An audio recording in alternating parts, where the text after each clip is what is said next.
একদিকে নেতৃত্ব নিয়ে প্রশ্ন, অন্যদিকে ব্যক্তিগত অভিযোগ।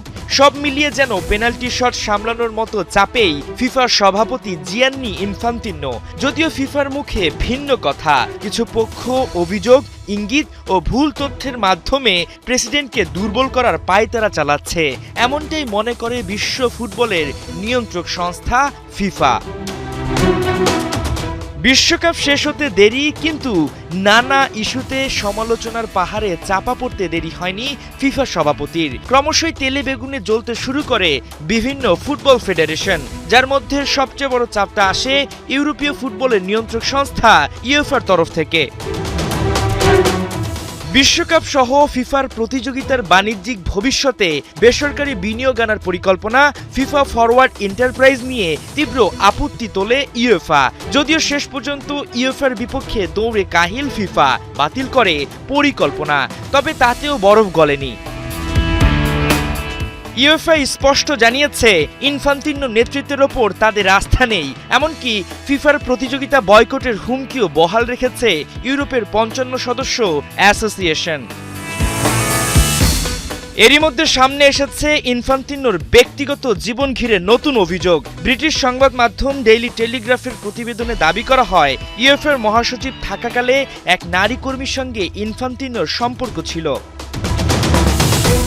পরে ইউএফএ ছাড়ার সময় ওই নারীকে একটি বিশাল অঙ্কের ডিপার্চার পেমেন্ট এবং এমবিএ কোর্সের ফি দেওয়া হয়েছিল বলে প্রতিবেদনে দাবি করা হয়। ইউএফা অর্থ প্রদানের বিষয়টি নিশ্চিত করলেও বলেছে, অর্থ প্রদানটি সে সময়কার নিয়মের সঙ্গে সামঞ্জস্যপূর্ণ ছিল।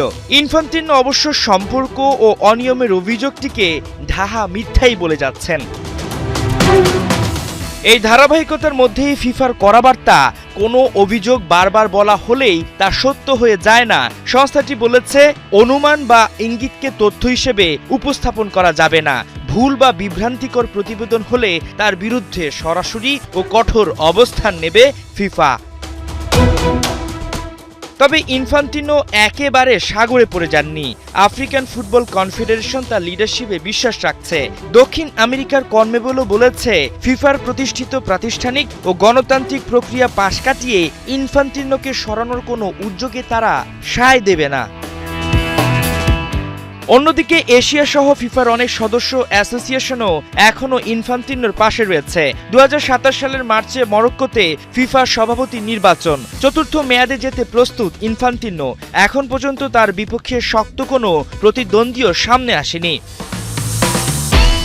তবে বিশ্ব ফুটবলের সবচেয়ে ক্ষমতাধর চেয়ারকে ঘিরে ইউরোপের সঙ্গে সংঘাত, বাণিজ্যিক পরিকল্পনার বিতর্ক এবং ব্যক্তিগত অভিযোগ, সব মিলিয়ে নির্বাচনের আগে স্পষ্ট হয়ে উঠছে ইনফান্তিনোর পরবর্তী মেয়াদের লড়াই কেবল ভোটের মাঠে নয়, ফিফার ভবিষ্যৎ নেতৃত্ব ও শাসন ব্যবস্থা নিয়েও বড় পরীক্ষা হতে যাচ্ছে। হাসান সজীব, ৭১।